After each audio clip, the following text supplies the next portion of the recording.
Hey guys, welcome back. If you're new here, my name is Becca and today I'm going to be talking about 8 books that I think would be amazing if they were adapted into TV shows or movies.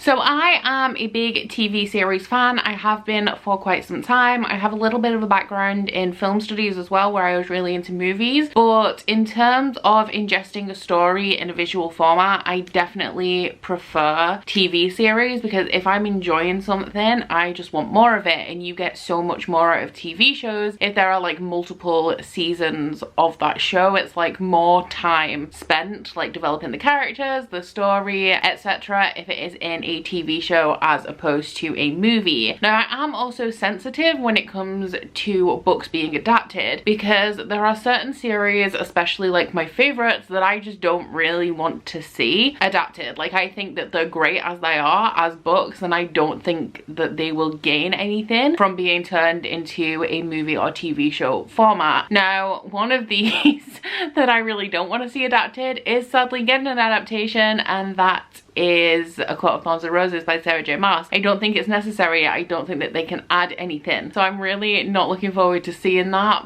But there are quite a few other series that I think would actually do really well. In terms of personal preference when it comes to books being adapted, I think that the ones with the best chance of coming across well in a TV show or movie are ones that are either high action or comedy. Because in TV and movies, you have the ability to have great special effects for all of the action and really bring in the action scenes to life, and I do think that action scenes in general are portrayed better on the screen as opposed to in the pages of a book. With comedy, you have lots of options for really light-hearted moments, like excellent delivery, characters with great chemistry that really make it an enjoyable experience to watch. So I'm just going to get straight into it with these 8 different series. I have broken them down into sections, and the first and largest section, which has half of the books from this video in it, are the books that I don't think a TV show would have to follow the actual narrative of the books, but they have really great cinematic storytelling or really great world building that is expansive enough that I think a TV show that is just set in these worlds but doesn't necessarily follow the characters or the plot would be absolutely amazing. So the first one of those I have is the only graphic novel, and that is Rat Queens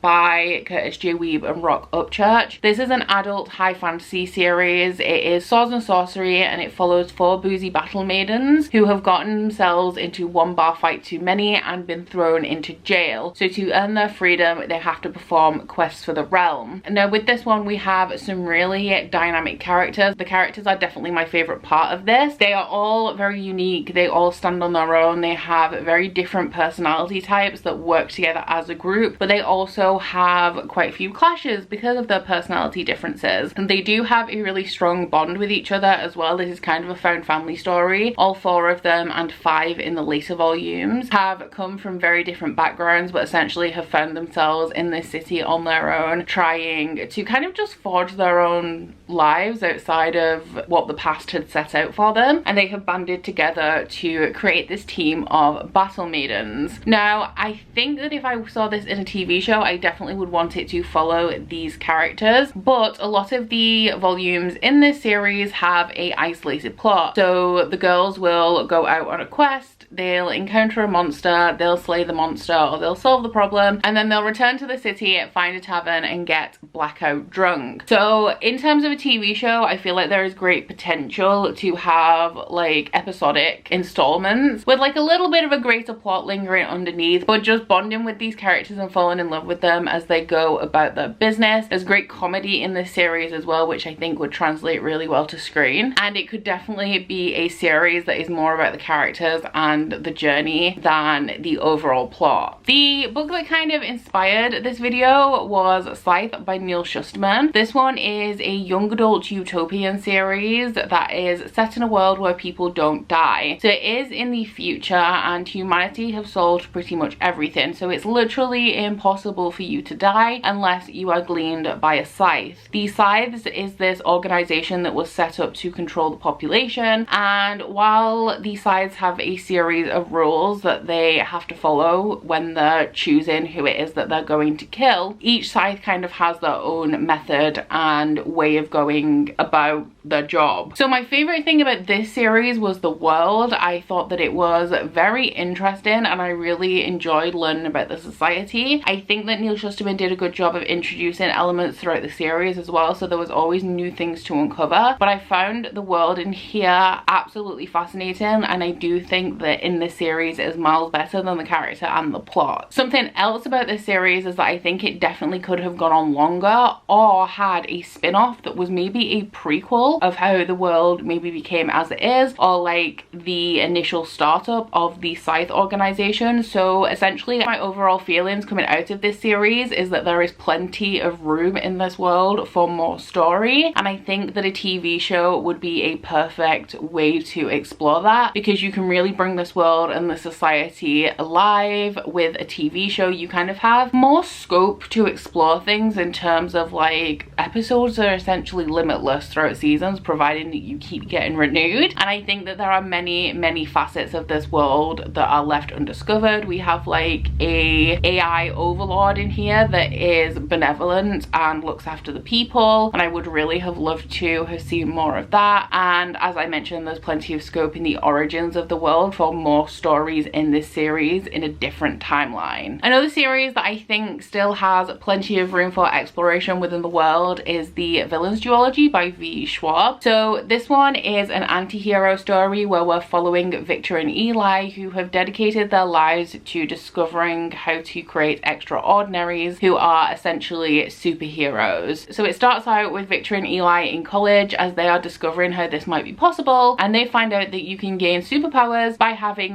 near-death experiences. So they proceed to kill themselves and each other to gain these powers. Now there is another timeline in here that is 10 years in the future where Victor has just gotten out of prison and he now has a score to settle with Eli because they are no longer friends, they are now enemies. The powers in here and how they manifest is very much tied to the death of the person that has them, and throughout this book and the sequel we explore more and more people with different powers and how they've manifested and the origins of the trauma that like spawned these powers. But there is so much scope for so many more different powers. There were characters introduced in the second book in this series that I definitely think had more potential and scope and more possible storyline. And while the actual plot of this series pretty much very singularly focuses on Victor and Eli and their personal vendetta, there is so much scope within the rest of this world outside of those two that can be explored in here. And something else that's really good about this series is that it kind of focuses so closely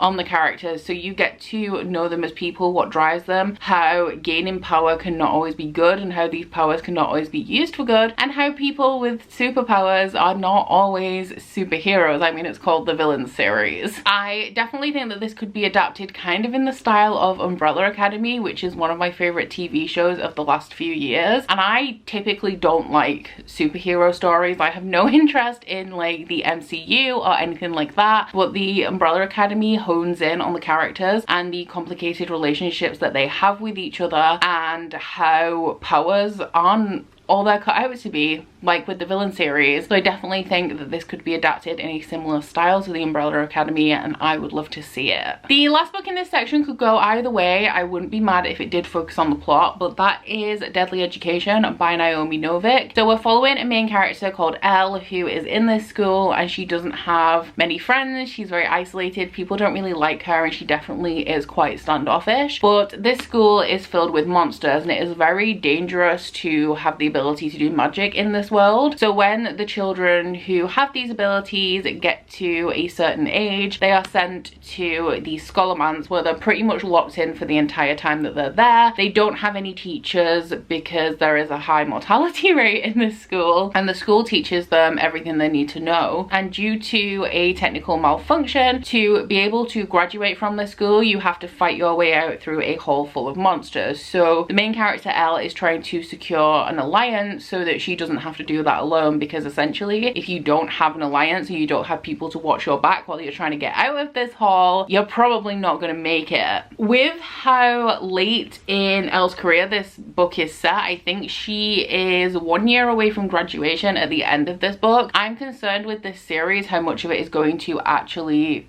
take place in the school, with her assumedly graduating very soon. And I do think that this is going to be quite a long series with around 12 books, but magic school stories are just always so fascinating and have such a great potential to be brought alive on screen. So I do think that it is possible to adapt this and follow Elle's story, but I also think that this would do well as just generally like a magic school kind of situation, you know, like a little bit of The Chilling Adventures of Sabrina, which is a show that I'm actually not a huge fan of, but I do think that this story would translate very well into that dark, like gothic-y magic school vibe. One that I'm unsure whether I would prefer it to be adapted into a movie or a TV show is the Mistborn series by Brandon Sanderson, and I do think that this has actually been optioned or is progressing towards some sort of adaptation. It's not an area that I actually look into too closely because obviously before production, like a whole ton of stuff can fall through. Being optioned doesn't mean that the thing will ever come to fruition, so I only really start paying attention when things like trailers start to be announced. But this one is an adult epic fantasy series that follows a man called Kelsier who was putting together a team of allomancers to overthrow the Dark Lord and the final empire. So a lot of the people in this world have been living with this oppressive system for a very long time, and the magic system in here is allomancy. So you have your mistlings who can ingest a type of metal and manifest powers based on what type of metal they are able to ingest, and you have the Mistborn who are able to ingest all of the metals. Kelsier himself is a Mistborn, but he is also a Scar, and the Scar are the underclass of this world. So Kelsier and his team are sick of this oppressive society they've been living in, and they are going to try and overthrow the Dark Lord who has ruled for 1,000 years. Now I do think that this may possibly be better suited to a TV show,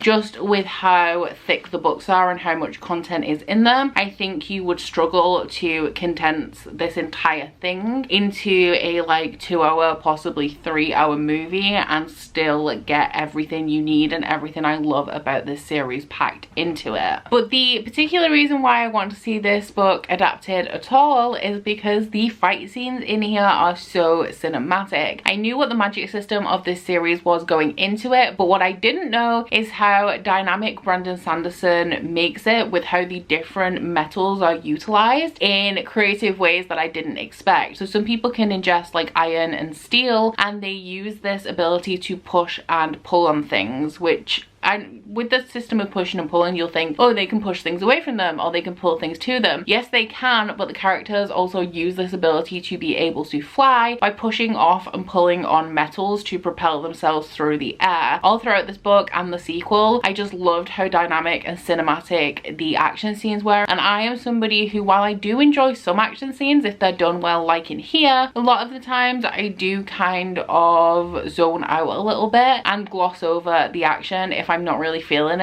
and I'm not getting a good picture of what's actually going on. But I do find these to be very good at keeping you locked into that action scene, and I think that that would be amazing to see it on screen just because of how well written they are and how much of a good picture you can get from just reading it. I think it would be excellent in a movie or TV show format. A little bit of a different one is the Winter Night Trilogy by Catherine Arden. This one is a historical fantasy that follows a young girl called Vasya. Vasya has grown up in this northern Russian town in the, I think the 14th century, although I always forget what specific century the series is set in. But Vasya has grown up in this town where the people pay tributes to the old gods and spirits of the forest, and Vasya can actually see these spirits and old gods. So Vasya goes throughout her life, she's kind of more wild than society demands a girl be in this time, and so Vasya's father eventually decides that he's going to remarry, and he brings a very devout Christian woman from the city of Moscow into their family and into their town, and she believes that she can see demons. However, like Vasya, she can also just see the spirits of the forest, but they have very different outlooks on them. So this woman also brings a priest with her, and slowly the town converts to Christianity, meaning that the old gods and the spirits of the forest are no longer gaining tribute and can no longer protect the town from the malevolent spirits that are out there. So this has has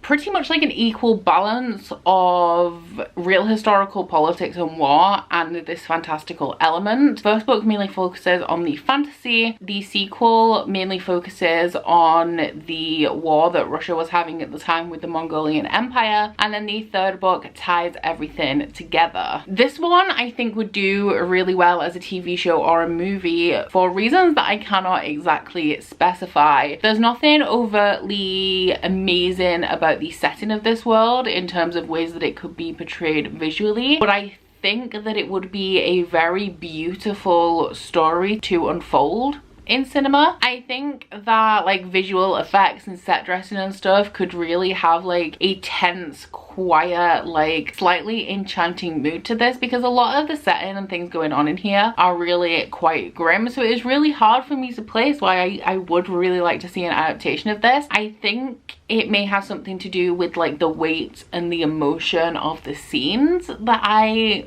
think could maybe be possible, because as I've just said, there's nothing overly elaborate about the setting. The plot isn't particularly high action in terms of being like fast moving. These are very, very slow books, and you only really get the like heavier action scenes a little bit later on. But for some reason, I do think that I would enjoy very, very much to see a TV show or series of movies that follow this series. Just in terms of the story, I don't think it is one that is likely to ever be picked up, but I would definitely love to see it. And then the last two we have, I think I would specifically prefer to be in movie form. One of them is a little bit of a throwaway and a little bit indulgent, so I'm just gonna go with it, and that is the Georgia Nicholson series by Louise Renison, because they have already made a movie based on the first two books in this series, but this is a 10-book series and they never continued, and I just really, really would love to see more of this. And obviously it would never work now because the actors are much older, so they'd have to completely recast it, but the movie did really, really well and a lot of people loved it and still really do love it. I just really wish they continued. So this one is a young adult contemporary series that is the diary of a 14-year-old girl, and it is just like a coming of age story. There's no like overwhelming plot throughout here aside from like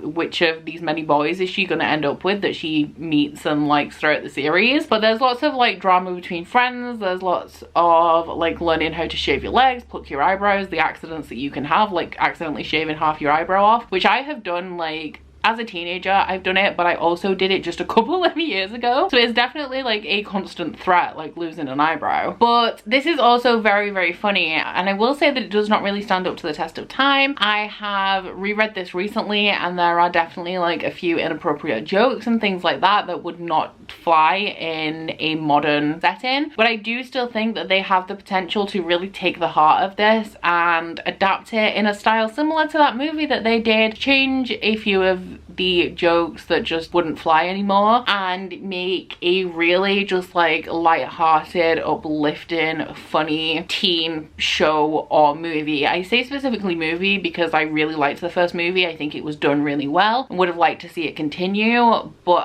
TV show is definitely possible as well with this. The only worry is that with the kind of story it is, it wouldn't have a huge budget because it's not teen in terms of like how they've done Tiny Pretty Things and Gossip Girl. It is very much like teen without anything being like ridiculously over sexualized or any of that stuff. It is like purely light-hearted young teenage drama, and I love it. And the final one that I would love to see as a series of movies is one of my favorite series of all time. It isn't even completed, we're only 3 books deep, and that is the Nevermore series by Jessica Townsend.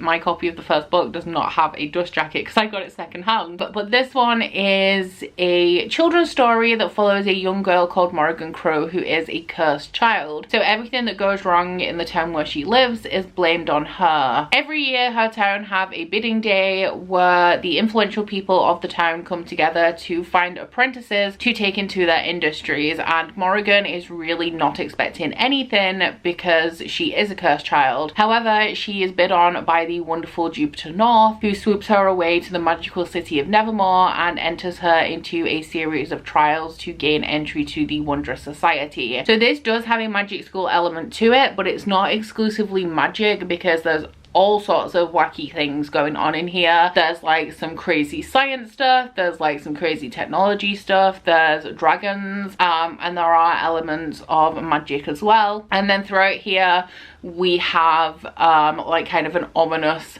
presence that you don't really need to know too much about the plot of this one to thoroughly enjoy it, but I just think that it is magical, whimsical, heartwarming. This plays out in my mind in like super bright colors, and I think that this would really come to life in a movie format, probably not necessarily directed by Tim Burton, but in the bright color scheme variant that Tim Burton tends to use in things like Pushing Daisies and Charlie and the Chocolate Factory. So just this really magical, bright, overly saturated, wonderful, magical world. I don't think Tim Burton would do a great job with this just because it's not as sinister, and it doesn't have that like underlying sinister presence that all Tim Burton stuff does, even if it is in the bright technicolor. But if this was adapted, I am sure that it would do well and it would be like a massive sensation, and I just really would love to see it. So there you have it. Those are 8 books that I would love to see adapted into TV shows or movies. Not necessarily by Netflix, but what we're noticing now is that TV is something that people are enjoying a lot more, and Netflix are providing like really big budget productions, whereas typically not too long ago you wouldn't have this kind of budget with a TV show, which is great to see. And it's great to see them taking chances on new things and giving them this massive budget, which means that they have like great costume, great special effects, great CGI, and I am really excited as well with the amount of book adaptations they're taking on. Like I said, there are some things that I would prefer not to be adapted, but overall it does seem to be something that is happening pretty frequently, and fingers crossed some of my picks will eventually make it to my screen. So down in the comments, please let me know if there are any series that you guys would like to see adapted into TV shows or movies. Also let me know whether you kind of agree with my picks and the way that I would like to see them adapted. But aside from that guys, please don't forget to like this video if you liked it, and subscribe if you wanna. If you head into my description box, you'll find a link to my Goodreads, Instagram and Twitter if you'd like to follow me on any of those, as well as a link to my Bookish Candle website, the Instagram for that, and a 10% off discount code. That's it from me today guys. Bye! Oh, you bite your friend like chocolate. You say you'll go where nobody knows, with guns hidden under our petticoats. We're never gonna quit it, no, we're never gonna quit it, no.